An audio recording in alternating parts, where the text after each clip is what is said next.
Bibiliya, igitabo gisomwa kurenza ibindi ku isi, igitabo cyemerwa n'amamiliyoni y'abantu nk'icyahumetswe n'Imana, igitabo kirimo amateka y'isi. Iki ni ikiganiro Bibiliya n'ubumenyi hamwe na Cleophas bikora Imana. Ni buri ku cyumweru saa 5 z'amanywa, ukongera kucyumva kuwa kabiri saa 12 z'umugoroba. Turagenzura ukuri kuri mu nkuru za Bibiliya dukoresheje ikoranabuhanga rya none.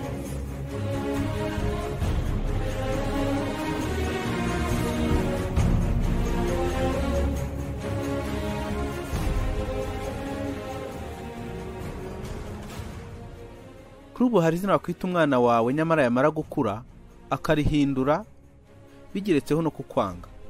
Ese wowe wabyakira ute umuntu akwise izina Yuda? Umva erega tubana nkuzi Yuda, Yuda. Waryishimira cyangwa ryakurakaza? Ese kuri ubu izina Yuda kuri wowe bisobanuye iki? Yuda Iskariyoti, umugabo wagambaniye Yesu agakora igikorwa kigayitse ku biceri 30 gusa. Yuda, umugabo wikururiye umuvumo. Yuda, umugabo wagambaniye umwana w'Imana. Mu myaka ya vuba nibwo ibintu bishya byavumbuwe bigaragaza inkuru nshya ku buzima bwa Yesu na Yuda. Igitabo kibagiranye cyaciwe ko cyuzemo ubugambanyi n'ubuhakanyi hashize imyaka 1800. Ibi bintu bishya biradufasha kumenya neza ubusobanuro bwa nyabwo bw'Ivanjili ya Yuda.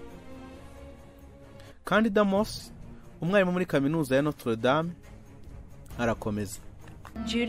Yuda ni umwe mu bagambanyi bakomeye mu mateka ya muntu. Umuntu wagambaniye Yesu ku biceri 30 gusa. Ubugambanyi bwa Yuda biroroshye kubwumva no kubwemera, kuko yagambaniye inshuti ye. Ikirenze kuri ibyo, yagambaniye umwana w'Imana. Impapuro 25 zanditse mu rurimi rw'igikomte, Ivanjili yibagiranye ya Yuda.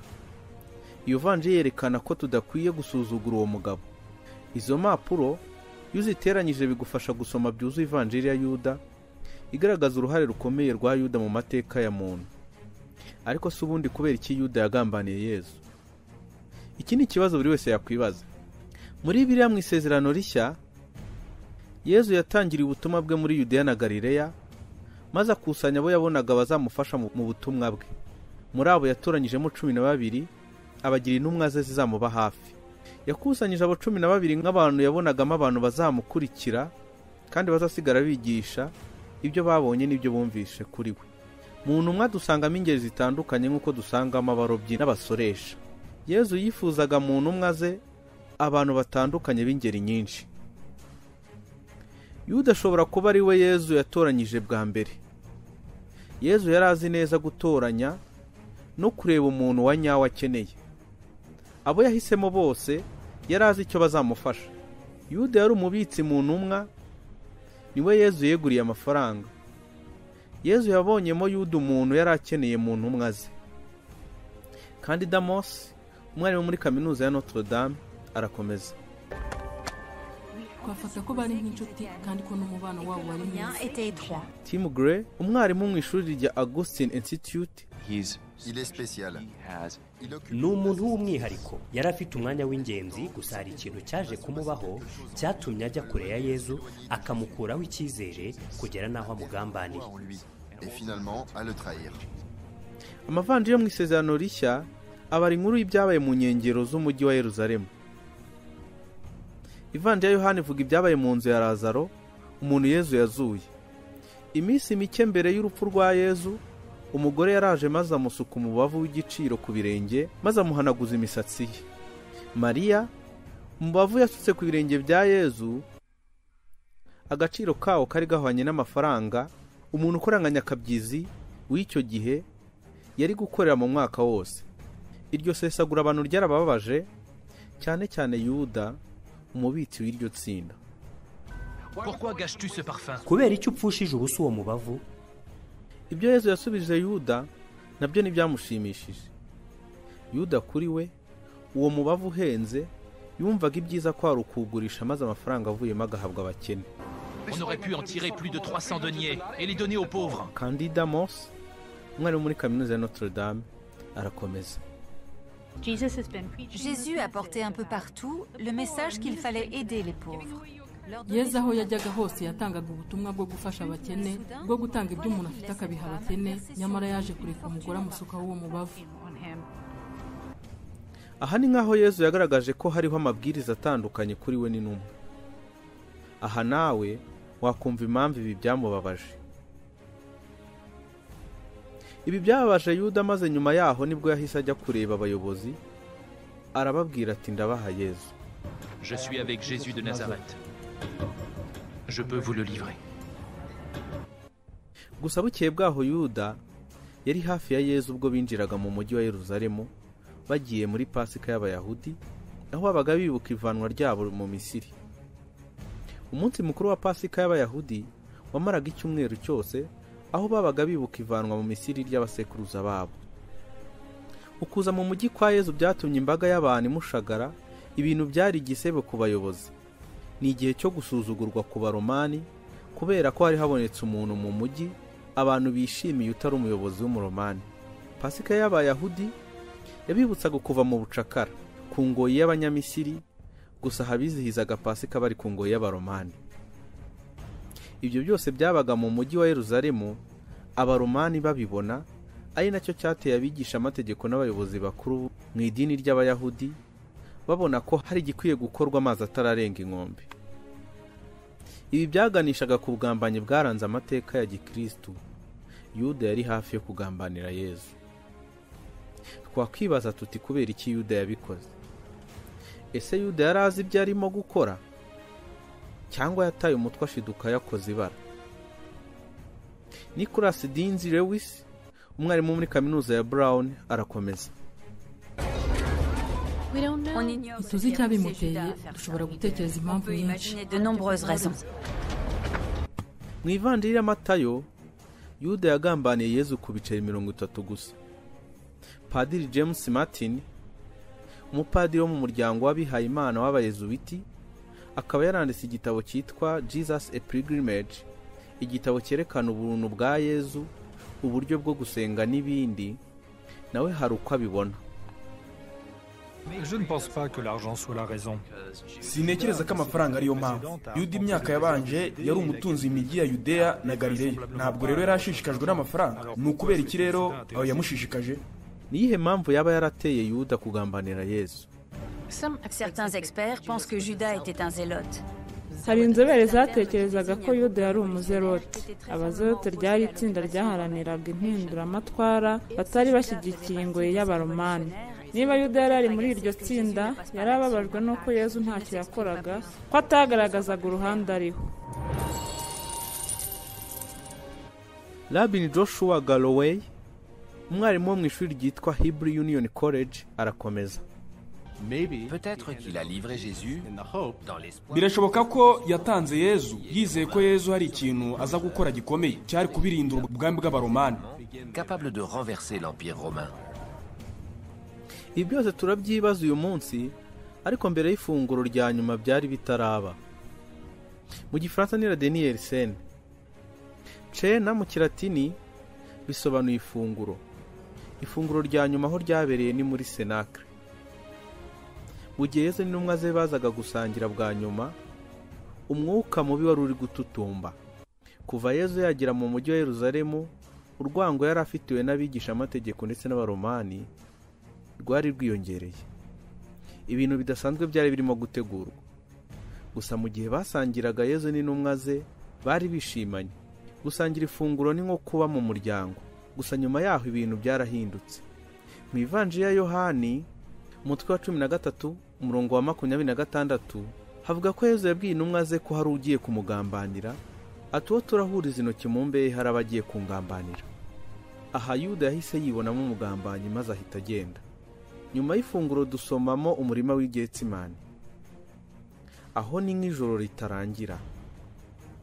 Mu gihe intumwa zari zisinziriye, Yesu yari arimo asenga, yari afite agahinda n'ishavu ryinshi kubera ibyari bigiye kumubaho. Aha nibwo Yuda yaje, ati uwo ndahobera nkamusoma araba ari we mumufate mu mujyane, mumenye ntabacike. Nibwo Yuda yaje yegera Yesu, abigenza uko yabibwiye abategetsi n'abasirikari, maze bahita bamumenya ako kanya. Jésus de Nazareth!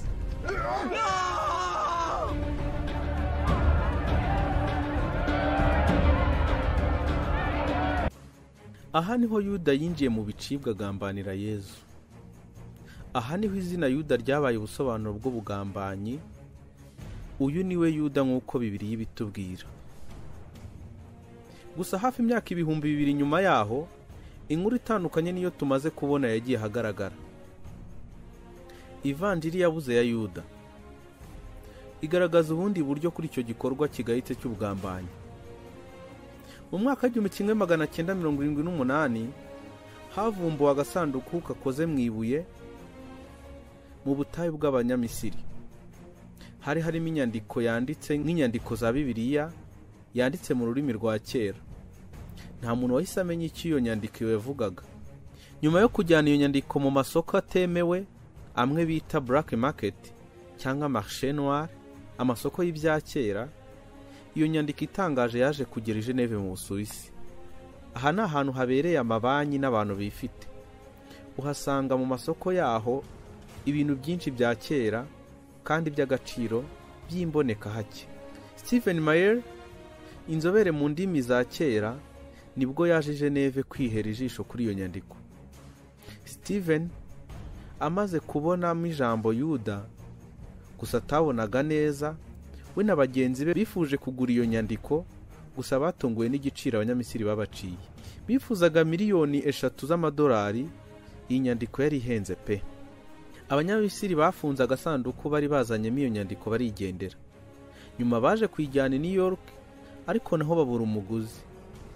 Bayibitse muri banki kugeza imyaka 20, aho Steven na bagenzi be bohereje umuntu wo kujya kugura iyo nyandiko. Ni umugore w'inzobere mu bya kera witwa Freda Chakos. Aha nari mfunguye agasanduku, amapaji ntiyari akurikiranye, impapuro zari zisandaguritse. Kugira ngo hamenyekane ubwoko bw'iyo nyandiko, Freda Chakos yayijyanye muri kaminuza ya Yale. Baramubwiye batuzi icyo ari cyo. Ni inyandiko wasanga gusa mu myaka ya kera. Tubaye abambere babonye Ivanjili ya Yuda. Inkuru mbi niko kugira ngo iyo nyandiko yandukurwe byari ibintu bihenze. Freda Chakos yagombaga kureba inzobere imufasha kuri iyo nyandiko. Bruce Ferni niwe wagaragaje ko yifuza iyo nyandiko. Freda Chakos yari yumvise ko Bruce Ferni yari umugabo uzobereye muri ubwo bucuruzi, dore ko inyandiko nyinshi yazigurirwaga na Bill Gates. Kubera amafaranga yabonaga azakura muri iyo nyandiko, Bruce Ferni yifuje ku giti cye kugira iyo nyandiko kugira ngo azayigurishe nyuma, gusa ntibyamukundiye. Freda Chakos yajyanye iyo nyandiko mu Busuwisi kugira ngo yandukurwe, ariko mbere y'ibyo habanze harebwe niba koko iyo nyandiko ari iya nyayo hagendewe ku gihe yandikiwe. Yifashishije ikoranabuhanga rya carbone 14, byagaragaje ko iyo nyandiko yandikiwe mu gihe kimwe n'icy'amavanjiri dusanzwe tuzi. Bisobanuye ko iyo nyandiko yari iya nyayo. Nibwo iyi nkuru yatangiye gutangazwa mu bitangazamakuru bitandukanye. Un manuscrit ancien récemment traduit fait l'effet d'une bombe.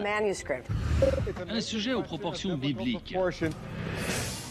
L'évangile de Judas fait l'objet de débats passionnés. Mu mwaka wa 2006, hafi nyuma y'imyaka 30 ivumbuwe, nibwo iyi nyandiko yandukuwe yatangiye kugaragara. Inyandiko igaragaza mu bundi buryo iminsi ya nyuma ya Yezu. Ni ikiganiro hagati ya Yezu na Yuda. Gusa uwanditse Ivanjili ya Yuda yakomeje kutamenyekana. Ce n'est pas l'évangile selon Judas. Ntabwo ari Ivanjili yanditswe na Yuda. Izindi Ivanjili ni Ivanjili y'intumwa runaka, ariko kuri yo si Yuda, ahubwo ni inyandiko ivuga kuri Yuda. C'est un texte qui parle de Judas. Iyi nyandiko igaragaza ibyabaye mu gihe bafunguraga bwa nyuma.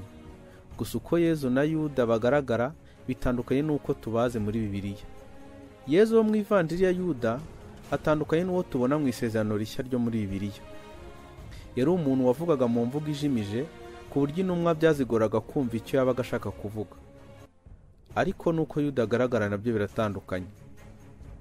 Izindi ntumwa nizumva Yezu, usibye Yuda wagiraga umurava agahaguruka akamuvugisha. Je sais qui tu es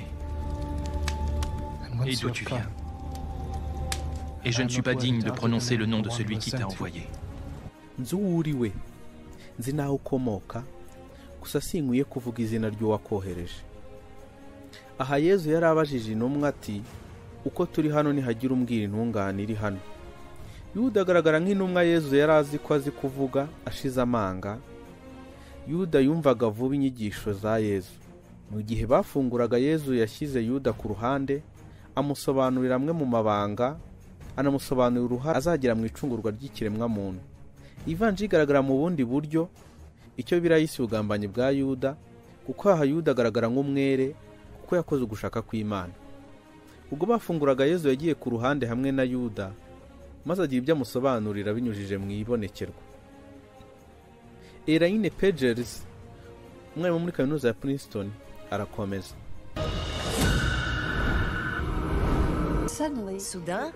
nuko bisanga mu gicu ahantu hari urumuri rwinshi. J'ai eu une vision.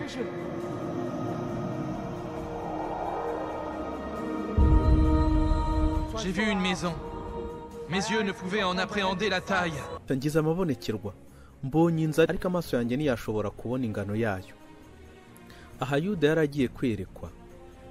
Ijuru ryari rigiye gufunguka rikagira icyo rimwereka.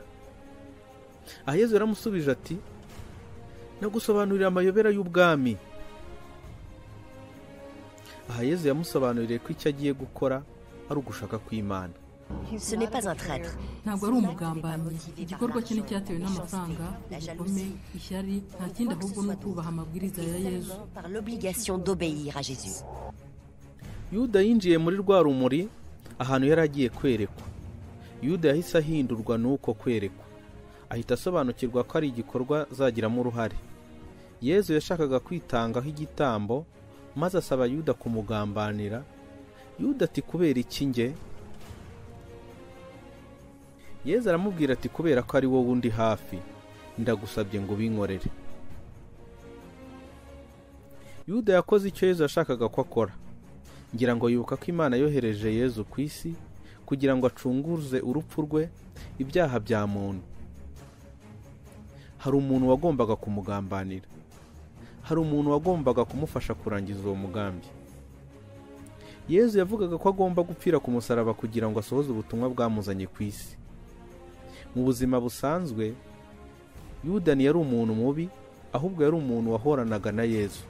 Yari inyangamugayo, ari nayo mpamvu intumwa zamugize umubitsi. Mwibutse ko iyo uteze amatwi ari radiyo Isangano, watwumvira ku murongo wa 89.4 FM, kuri murandasi watwumvira kuri wa3.radiosangano.com, ukabana twumva ukoresheje application ya Radio Garden. Iki ni ikiganiro Bibiliya n'ubumenyi, turi kukubwira kuri Yuda wagambaniye umwana w'Imana. Mu Ivanjili ya Yuda, Yuda si umugambanyi ahubwo ni intwari. Mu Ivanjili ya Yuda, umubano wa Yezu na Yuda wari umubano udasanzwe. Yuda yari umwizerwa, Yezu yaramutoranyije ngo arangize ugushaka kw'Imana.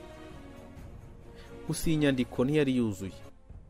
Bruce Ferdinand nakubwiye kare, hari tumwe mu duce yari yasigaranye ubwo Fred Chakos yashakaga kumugurishaho inyandiko yari yakuwe mu Misiri. Mu mwaka wa 2008, utwo duce dusigaye tumaze kuboneka, nibwo Ivanjili ya Yuda abantu barushijeho kwisobanukirwa. Ivanjili ya Yuda yari yuzuye. Gusa ubutumwa itanga buhabanye cyane n'ubwo tuzi mu zindi Ivanjili. Ubundi butumwa buri mu Ivanjili ya Yuda bwagiye hagaragara nyuma y'aho utundi duce tw'inyandiko tubonekeye. Mu bice bya nyuma usangamo ko mu gihe cy'iyerekwa rya Yuda atari Yuda winjiye muri bya bicu nakubwiye, ko ahubwo ari Yezu. Inzobere za Bibiliya zagiye zigaragaza ko Yuda atari wanditse iriya Vanjili, kimwe n'uko amavanjili muri Bibiliya nayo nta kigaragaza ko ari ziriya ntumwa zayanditse. Kuko mu myaka ya 300 nyuma y'ivuka rya Yezu, iyo umuntu yashakaga kugaragaza igitekerezo cye kandi abona ko ari ukuri, yagitwereraga undi muntu abona ko afite ijambo muri sosiyete. Gusa Ivanjili ya Yuda yasebyaga izindi ntumwa. Yagaragazaga intumwa nk'abantu babi. Yuda agaragaza intumwa nk'ibiburabwenge, abantu batemera kwakira ukuri. Yezu yabafataga nk'abantu barenze igaruriro. Mu Ivanjili ya Yuda, Yezu yakundaga guseka intumwa ubwo zabaga zisenga. intumwa zishinzwe gukora ibikorwa bigayitse, muri iyo nyandiko bari abagome. Ariko noneho hari umurongo muri iyo vanjiri uteye ubwoba ugaragaza ibitambo by'abana, abagore n'abagabo, abatinganyi n'abandi banyabyaha batandukanye. Intumwa zatewe ubwoba n'iryo yerekwa kuko zabonaga abantu bapfana n'ibyaha byabo byose, gusa ntibumvaga icyo ibyo byasobanuraga. Icyo gihe Yezu yarababwiye ati hari ibibi birenze ibyo muri kubona bishobora kuba, gusa ibyo byose nimwe mugiye kubihagarika. Nimwe muzatanga ibitambo ku rutambiro. Gusa aha naho intumwa ntizabyumvaga, zari ziri mu rujijo. Bamwe ntibari bazi n'impamvu bakurikiraga Yezu. batekerezaga ko bakurikira Yezu, ko bamukorera, gusa baribeshyaga. Ubutumwa buri muri iyo vanjiri si uko gusa Yezu yagambaniwe na Yuda, ahubwo ko n'inyigisho ze zagambaniwe nyuma y'urupfu rwe. Uwanditse ivanjiri ya Yuda yandikanye umujinya, agaragaza ko atari yishimiye ibyo abakuru b'itorero bo mu kinyejana cya kabiri bakoraga. Ivanjiri ya Yuda inenga abigishwa bose ba Yezu, gusa bigaragara ko hari icyo bashushanyaga. Ni ikigeranyo cya orthodoxie yo mu kinyejana cya kabiri. Bigaragara nk'aho yanengaga ubukristo bwadukaga icyo gihe. Hari imigenzo yari iri kwaduka muri icyo gihe, wasangaga abantu bari kugenda bayiyoboka, nyamara ari imigenzo ya gipagani. Ivanjiri ya Yuda yanengaga ukwijandika muri politiki kw'abayobozi ba kiliziya bo muri icyo gihe, aho bagaragaraga nk'abategetsi kurusha abayobozi b'itorero. Ivanjiri ya Yuda ni ubutumwa bwanengaga ishyirwaho ry'ubukristo bugendera ku mahame. Abasesenguzi b'ivanjiri baje gusanga ivanjiri itibanda ku buzima bwa Yezu, ahubwo ko yibanda mu kunegura ubuyobozi bwa kiliziya yari imaze kuvuka nyuma y'urupfu rwa Yezu. Itugaragariza iyindi shusho y'ivuka ry'ubukristo. Igaragaza ko harimo impaka zitandukanye mu ishingwa rya kiliziya. Igaragaza ko abayobozi ba kiliziya b'icyo gihe bari barimo kwibeshya, ko bari barimo kwegera Sekibaho kwegera Imana. Ivanjiri ya Yuda yari yuzuyemo ikinyuranyo ku yandi mavanjiri, ari nabyo byatumye umwaka w'180 nyuma y'ivuka rya Yezu, umwepiskopi w'Iriyo yarayigaragaje nk'ubuyobe. Imaze gucibwa na kiliziya, ivanjiri ya Yuda yamaze imyaka hafi 2000 ishyinguwe mu butaka. Uwanditse ivanjiri ya Yuda ntiyashyizemo intumwa zabaye ibihangange muri Bibiliya. None kubera iki Yuda ari we yahisemo kwandikamo? Steven Meyer, umwarimu muri kaminuza ya Münster yo mu Budage, arakomeza. Umuntu wese wafashe umwanzuro wo kwandika ivanjiri ya Yuda yari azi icyo yakoraga, atoranya umuntu utaremerwaga na kiliziya y'aba-orthodoxe. Padiri James Martin w'umuryango w'abihayimana w'abayezuwiti arakomeza. Il est impensable que ce personnage qui est proche de birashoboka ko uwo muntu wari hafi ya Yezu waje kumugambanira ari uwahimbwe n'abanditsi ba Bibiliya. Ntabwo ari umuntu wa nyawe. Yuda yari umuntu wari uzi amakimbirane yariho, ni umuntu wa nyawe marangamutima ya nyayo. C'est une personne réelle avec de vraies émotions.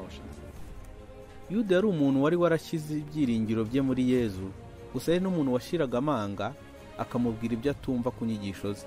Icyabaye kuri Yuda nyuma yo kugambanira Yezu ni kizwe. Yaba se yaramukurikiye kugera i Gologota ngo arebe imubaho? Yaba se yarategereje ko Pilato amucira urwo gupfa, cyangwa yahise yigendera? Yuda amaze kubona ko Yezu batagiye kumwica gusa, ahubwo ko bagiye kubanza kumushinyagurira no kumuhindura urw'amenyo imbere ya rubanda, Yuda byaramubabaje, umutima nama umubwira ko yakoze ishyano, maze asubira ku batetsi bamuhaye bya biceri, arabibajugunyira kuko ayo mafaranga yabonaga ari amafaranga yuzuye amaraso y'inzira karengane. Hari icyo twakura muri iyi nkuru, ko ushobora kuba umuntu mwiza w'inyangamugayo ariko ugakora ikosa rimwe udashobora kwikuramo. Nyamara nubwo amavanjiri niyo muri Bibiliya agaragaza Yuda nk'umugambanyi, ivanjiri ya Matayo niyo yonyine igaragaza ibya Yuda uko byarangiye. Kuri bamwe inkuru ya Yuda ni inkuru iteye agahinda. Imana ntiyateranye Yuda, ahubwo niwe wiyanze ku giti cye. Yicujije ibyo yakoze, ariko kwiyakira biranga, niyumvishaga ko yababarirwa, bityo yitakariza icyizere maze arimanika. Mu Bayahudi ubuzima bawufataga nk'Imana ikomeye bakesha Imana, ntiwashoboraga kwiyambura ubuzima atari uko wambuwe agaciro cyangwa wakambuye umuryango wawe. Yuda ni umuntu wagize amateka mabi, umuntu wagambaniye umwana w'Imana nyuma nawe akimanika. Nta muntu ku isi wahuye n'ibyo yahuye nabyo. Niba ku bantu Yuda ari urugero rw'ubugambanyi, ese kuri Yezu niko byari bimeze? Gusa ibyiza byose yakoze ntibyigeze byandika usibye igikorwa cy'ubugambanyi. Ese Yuda nk'intumwa ya Yezu yaba icyo yakoze ari icyo gusa? Iki ni ikiganiro Bibiliya n'ubumenyi. Njye ni Cleophas Bikorimana. Dusubire ubutaha.